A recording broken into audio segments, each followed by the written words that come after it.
Gold has been on fire this year, hitting record highs and reminding everyone why it's called a safe haven. But instead of just holding gold, there are now covered call ETFs designed to pay you income while tracking gold. So today, I'm doing a showdown, GLD versus IGLD, IAUI, YGLD, and GLDI. We'll break down total returns, yield, costs, the whole nine, and which one I'd pick for my portfolio. As always, this is for education and inspiration only, not financial advice. Always do your own research. Welcome back guys. Rico here. With all of the craziness going on with the jobs report, rate cuts, tariffs, and recession talk, I wanted to do some research on gold. I've been slowly adding it to my portfolio, but I want to get more intentional about it. Even my in-laws have been asking me about what I think of gold as an investment. So, with all that stuff that I mentioned going on, let's talk about it. So traditionally, gold has had an inverse relationship with the stock market. When stocks fall, typically gold rises because investors run to it as what I said earlier, a safe haven.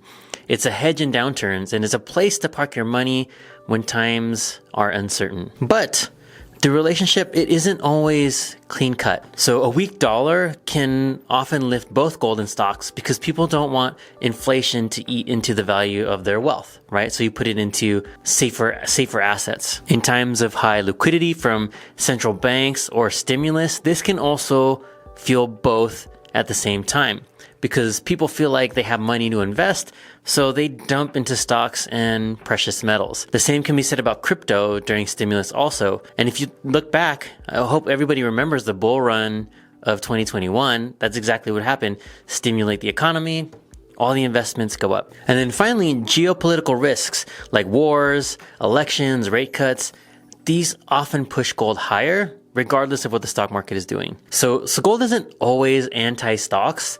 In 2025, both gold and equities have actually moved up, largely because of the liquidity and the central bank demand. Okay, so now that we have a bit of context on gold and stocks, I mean, that was super light. I don't want this video to turn into a history of gold. Y'all aren't here for that. Let's look at some ETFs that could help us create income off of gold. And that's why you're all really here, right? So keep in mind, I didn't include gold mining ETFs and companies. I'm sticking to ETFs that index gold bullion directly. So first we're gonna look at GLD, which is the SPDR gold shares, and it launched in 2004. And this is our primary point of comparison.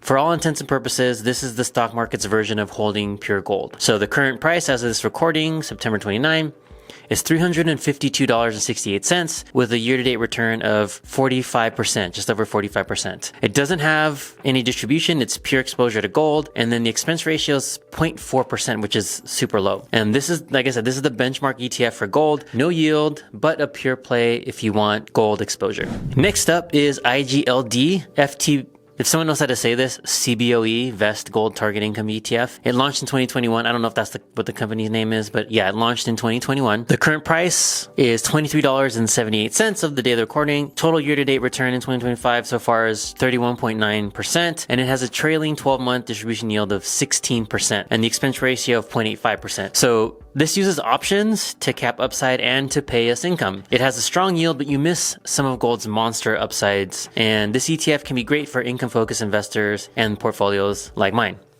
All right, next up, IAUI. This is NEOS's play, the NEOS Gold High Income ETF, and it only launched in June of this year. And the current price is $52.13. Year-to-date return since launch is 8.7%, and a trailing 12 months, it hasn't been around that long, but distribution yield of 12.5%. And the expense ratio is it's okay, it's 0.78%. So this one is definitely the new kid on the block. It promises double-digit yield, but much of that comes from return of capital, and it has a very little track record. So treat this one with caution. You know I'm a huge fan of NEOS. I'm sure it'll get on track, but it's still early days. All right, next up we have YGLD. This is the Simplified Gold Strategy Plus Income ETF, and it launched at the end of last year, just in December of last year. And the current price is $39.97 with a year-to-date return in 2025 of almost 70%. We'll get into that later. Trading 12-month distribution yield of 10% and expense ratio of 0.5%. So Simplify uses 150% leveraged gold exposure plus an options overlay, and that that's why it crushed gold this year, almost by 70%. And the risk? Your amplified drawdowns in a sell-off. And it pays quarterly, which makes income planning a bit harder, and why early in the year this wasn't a contender for me.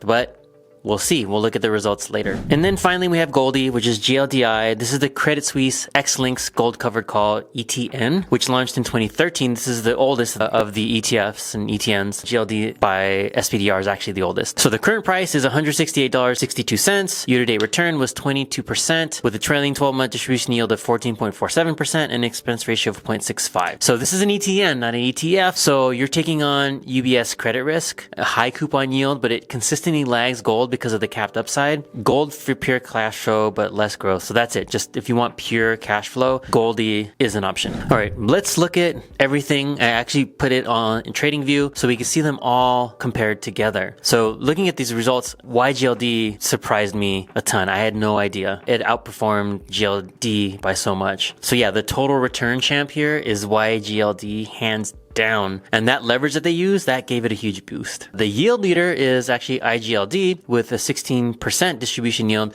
but at the cost of some upside. And then you have GLDI, also strong with 14%, but then that's an ETN. So, that's a whole nother video describing what ETNs are. If we're looking at cost efficiency in terms of expense ratio, YGLD had the lowest at 0.5. And then next is IAUI, which is 0.78, which is they're cheaper than IGLD. GLD is actually the safest pure hedge. YGLD is the most aggressive. And then IGLD and GLDI are middle grounds for yield and exposure. And then IAUI is the youngest and unproven, although I love me some NEOS funds, so we'll definitely keep an eye on this on IAUI for sure. Okay, so what do we do with this information? Where do I stand? What should you do? I'm never going to tell you what I do, what you should do, but I'll tell you what I do. In my retirement accounts, I hold GLD, but it's a tiny, tiny holding. It's only about 0.31% of the portfolio. And in my income portfolio, I used to split between IAUI when it first came out and IGLD, but I consolidated into IGLD, which now only makes up 0.21% of my portfolio. I know these are small numbers, but I've been in higher growth stock and I want to add to these positions slowly. So they're part of my weekly investment redistribution or reinvestment, if you want to call it that. Now, why did I choose IGLD over the others? It came down to three things for me.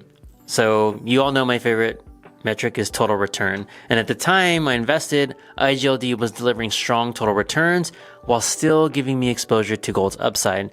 And it wasn't keeping up with GLD fully, but the trade-off was fine for me because of the yield.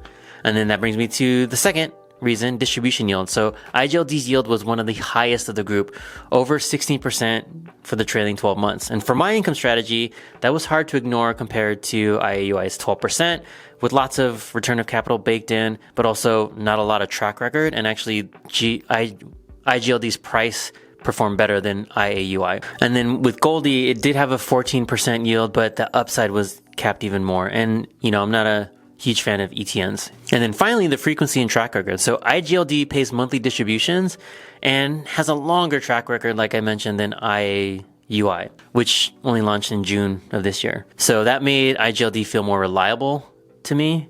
And especially for someone who's planning steady income, I live off of this income, I had to go with the thing I felt the best about. And I started building my position before YGLD shot up. So back then, YGLD wasn't on my radar the way it is now after doing the research for this video, because it only paid quarterly, and that made it less attractive for me in my income account. So in short, IGLD, it checked the right boxes at the right time, decent total return, high yield, and consistent monthly income. But then again, like I said, after researching for this video, YGLD has made me super curious. It outperformed GLD by a mile this year, and while it only pays quarterly, I may carve out a small position in my retirement account to capture that growth. So I would love to hear what you think. So what about you? Does gold make sense in your portfolio? Have you even considered gold or holding gold? And which one of these ETFs, if any, would you invest in? Comment down below. I'd love to hear from you. So that's it. If you made it this far, thank you so much for watching. If you got value out of this, please, I'd appreciate it if you give a thumbs up and subscribe if you haven't already. Again, I appreciate each and every one of you. If it doesn't challenge you, it doesn't change you.